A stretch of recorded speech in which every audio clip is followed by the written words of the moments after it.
Blessings, namaste, and love everyone. I am spiritualist, psychic, astrologer, and medium Ray Sette. As always, I am abundantly grateful for allowing me this opportunity to share with you my astrological and spiritual insights. And in this segment, we are looking to the month of October 2023. We are progressing so very quickly through yet another extraordinary year. And what is unprecedented regarding the October timeframe of this year is that we are in our next eclipse season. I always emphasize how an eclipse in and of itself, they're neither negative nor positive. The outcome and what ultimately unfolds with an eclipse or any astrological phenomena, event, alignment, whatever that might be, is really dependent upon all that we have cast in motion energetically. The planetary alignments only reflect back to whatever facet of the alignments where we are directing our attention. You see, I understand that we conventionally we're taught that certain alignments are adverse or positive, negative, favorable, or adverse.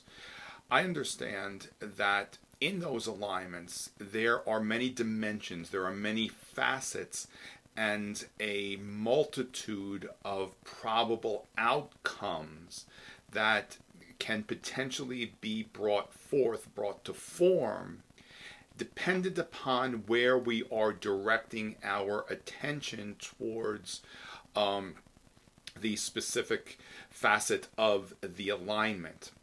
For example, a square alignment with two heavenly bodies. A square alignment is a 90-degree angle between two elements.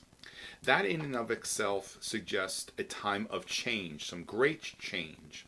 Now, if we are not comfortable with receiving change, if we are fearful of receiving and the possibility of change, then we inadvertently will create a negative outcome of that alignment. A much more favorable outcome and potential of that square alignment is creative growth. A square alignment has a Mars connotation, so there's a tremendous amount of energy that can be potentially contained in that alignment. The positive side of that is that we tap into creativity. It fortifies and stimulates creative levels, the imagination, the creative energy. Change shall always fortify creative growth.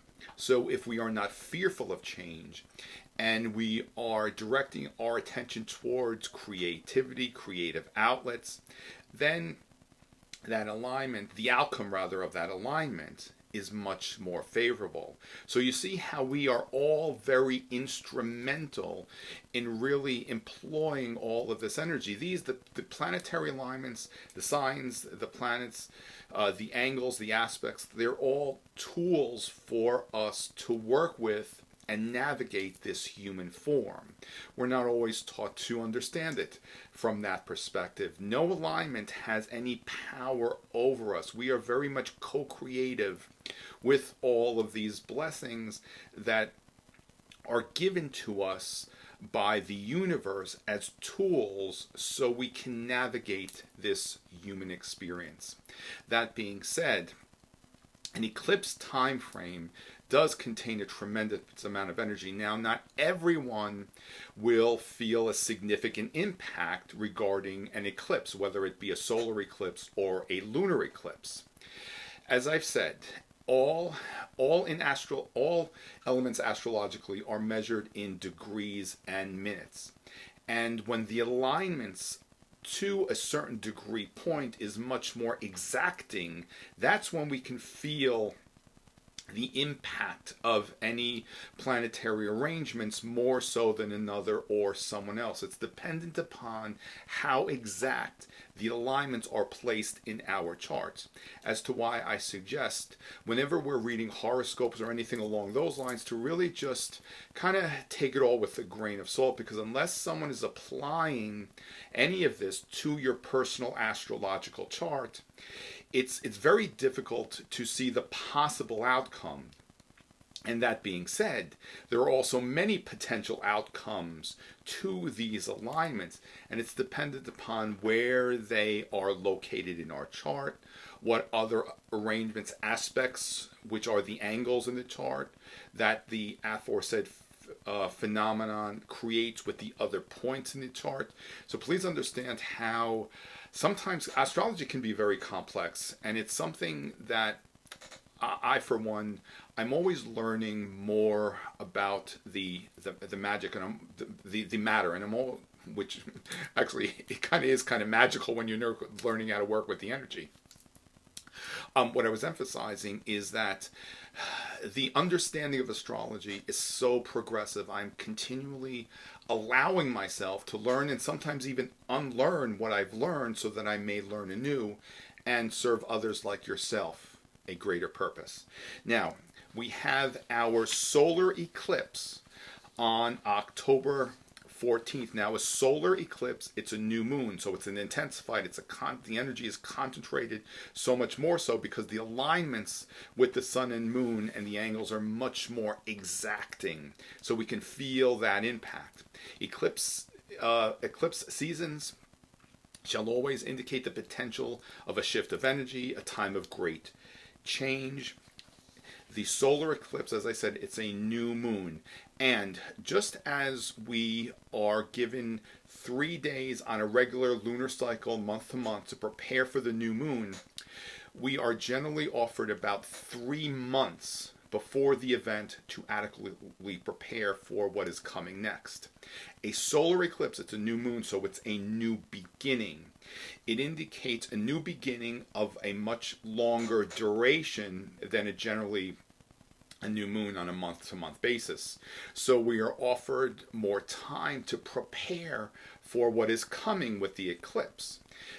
Specifically, that what we refer to as the balsamic moon, which in October begins on October 10th. That's the shorter term preparation for this eclipse and the lunar cycle, which begins at the new moon. We began being offered the opportunity to prepare for this eclipse season with the new moon, which took place on July 17th. That being said, just allow yourself to reflect on what was taking place at that time. Perhaps there's something that you embarked upon that may be of a longer duration. This is a time to revisit all of this, reflect on all those matters, but also allow yourself to be guided as to what is necessary for you to continue with whatever you may have begun in the July time frame. Now, what's even more extraordinary about this eclipse, and I'm referring to the solar eclipse, which actually we will be able to see portions of it here in the United States. The eclipse path is crossing the United States. So certain areas, I believe the Pacific Northwest, I believe, could see it a little bit more so, more exacting. You can look it up online and follow the path of the eclipse. In the East, we may be able to see just parts of the eclipse. It's also a ring of fire eclipse, whereas the moon doesn't completely cover the entire disk of the sun, so it looks like there's a ring of fire that outlights the moon, which certainly right there is a tremendous amount of energy. If you just kind of think about the element and the energy of fire, that is really, really strong. But what I wanted to elaborate on is that the solar eclipse, it's at 21 degrees of Libra. So if you're familiar with where Libra is in your chart, you can see where that's located. But also if you have any points at that 21 degrees within 1 or 2 degrees of that aspect, you may feel this eclipse a little bit more so. Now there's an alignment to the new moon from Neptune and Uranus. And Neptune and Uranus are about 60 degrees apart from one another. And they're about 150 degrees away from the solar eclipse. The alignment that is formed by those aspects is referred to as a finger of God, Yod of God aspect. And that aspect is extraordinary. It does indicate a time where we, on a personal level, we can experience a destiny calling or a shift in our destiny. And these events really propel us, project us, inspire us to work towards a destiny on a personal level with whatever that might be. And again, it's all dependent upon where it's located in your chart. Now, what's also extraordinary and unprecedented with this solar eclipse is that we look 6 months ahead to the next solar eclipse, which is on April 8th of 2024. And what is exceptional and so unparalleled regarding that phenomenon in April is that it's referred to as the next great American eclipse. Now, if you remember, the prior great American eclipse took place on August 21st of 2017. Now, when you trace the paths of both those eclipses, it marks an X on the United States, which I observe that it's the universe's way of saying X marks the spot. Now, there's about 7 years which took place between these two events. A 7-year time frame, it connects with a Saturn cycle. It's a time of growth. After 7 years, whatever we began 7 years ago, specifically in 2017, give or take a few months, now is a time to advance and propel and project and move forward because it's a time of great change. Certainly this is pertaining to how the United States as a country is evolving and progressing, but also to recognize how yourselves are perhaps embarking upon quantum leaps in terms of your own evolutionary and spiritual consciousness during this time. That alignment specifically from Uranus suggests a time of great change, but this is also a shift towards higher levels of consciousness.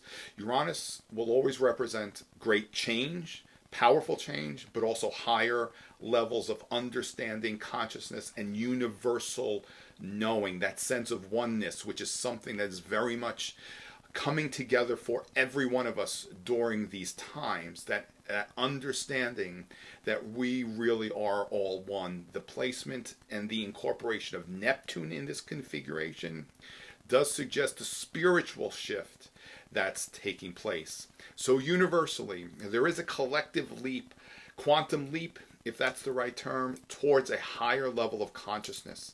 As I said, Uranus does contend with progression, progressive thinking, higher levels of consciousness. And Uranus will also indicate great change. And quite often, chaos does precede great change, which is also a Uranus element.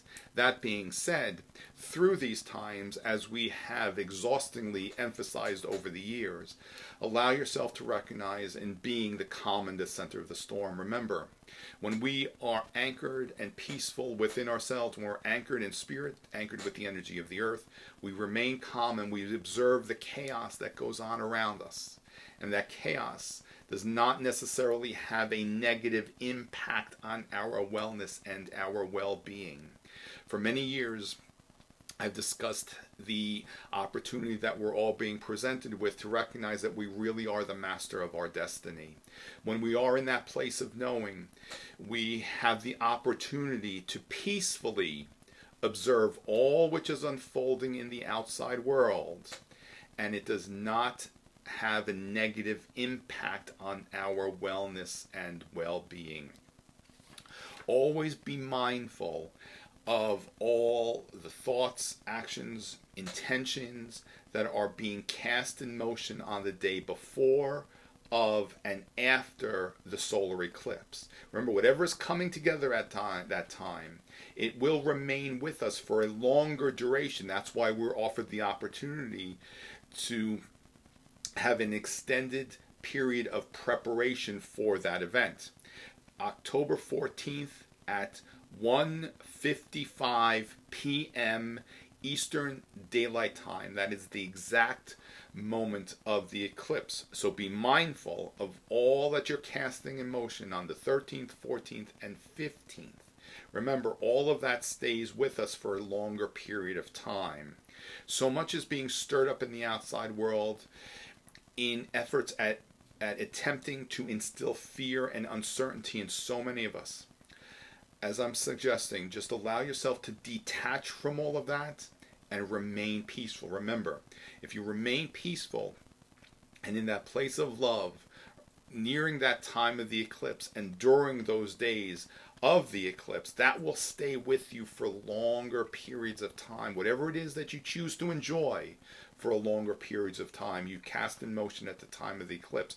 Also be aware that whatever it is you may not necessarily choose to enjoy, allow yourself to just be removed for it for a few days so that you don't cast those negative, lower vibrational energies in motion for long periods of time. With the eclipse being in the sign of Libra, which is nature and the natural world, we are so inspired to recognize our connections with nature, but also to observe the presence of spirit when we are very peaceful and enjoying our time in nature, and how nature offers humanity so many wonderful tools, such as healing elements through essential oils and herbs. If this resonates with you, if these understandings resonate with you, certainly explore the modalities available for you to incorporate and employ regarding the nature elements, as well as your own connection with the natural world on a spiritual level. There's also such a spiritual shift that's taking place in the outside world, where we're recognizing how conventional teachings aren't necessarily going to serve a greater purpose for us because they lack sustenance. We are so being inspired to formulate our own beliefs, our own unique truths, whatever that might be for us on a personal level. I keep telling myself I need to create a video on truth and higher truth. And the essence of that is to recognize that we are all being inspired to really honor and know our own truth. And it doesn't mean that by being so that another one's truth is invalidated. All of this is on a very personal level, and we honor our knowing, and we are respectful and honor the knowing of other, even though it may not necessarily resonate with us. That's how we partially can create so much more harmony in our world.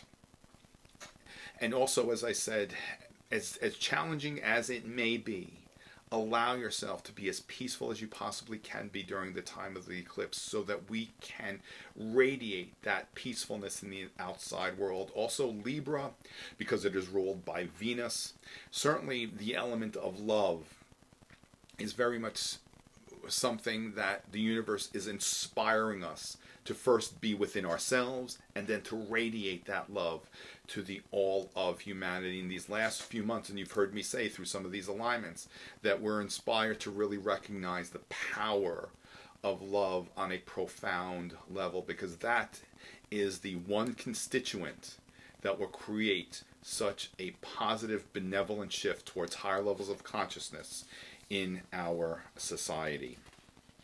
Now, on October 23rd, the sun transits into the sign of Scorpio. During the Scorpio season, we have Halloween on the 31st.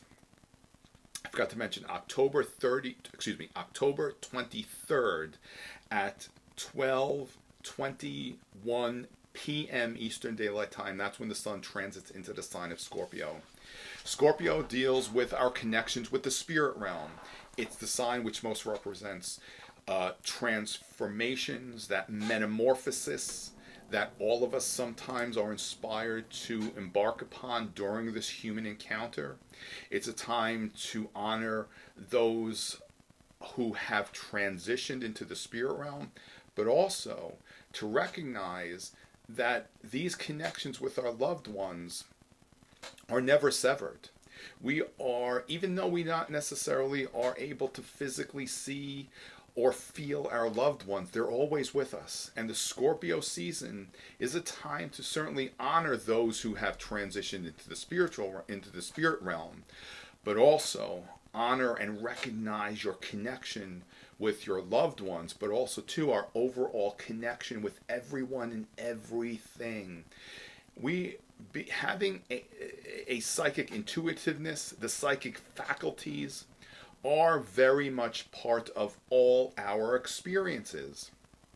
And as I've said, it doesn't suggest that every one of us is designed to conduct psychic consultations or psychic group events, but to recognize that we're all connected with the spirit realm, especially our loved ones, and to honor how spirit is always present and guiding us when we allow ourselves to recognize the presence of spirit. And in order to do so, we must be very quiet and peaceful within ourselves.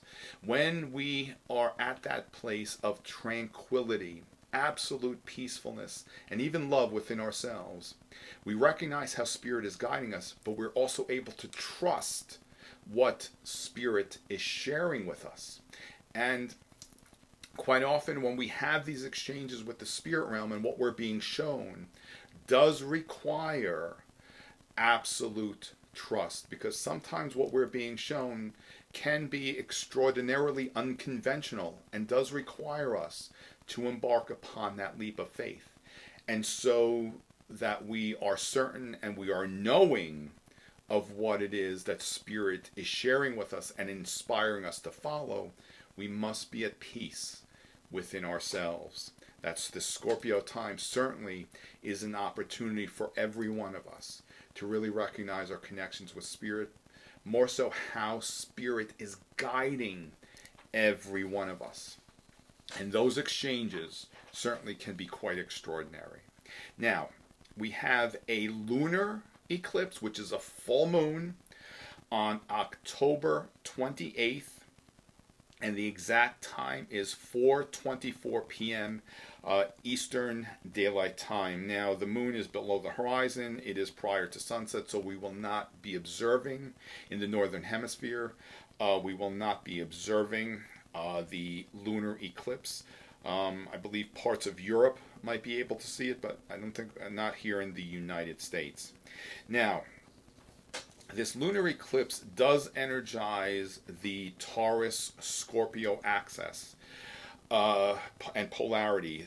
Those elements are connected to financial matters, so we may see some financial disruptions in the outside world. And again, it's not to create fear. Whatever it is we share, we don't do so to create fear. Remember, when we are peaceful within ourselves, the occurrences of the outside world, whether it be negative or positive, do not necessarily have a negative impact on our wellness and well-being. This is also an opportunity for every one of us to welcome financial abundance and those blessings that every one of us has been entitled by birthright to enjoy. So during this time of this lunar eclipse, allow yourselves to welcome these many blessings, the blessings of financial and monetary abundance, but also know that spirit is very available to share with every one of us, not just the select few, the many blessings that will allow us to comfortably sustain ourselves during these times, regardless of what is occurring in the outside world. Also, that Scorpio-Taurus axis is certainly shifting much psychic energy that's out in the outside world that might be running rampant. So you also want to recognize to be even more so aware to keep yourself clear and grounded of any of that energetic discord which sometimes occurs in the outside world.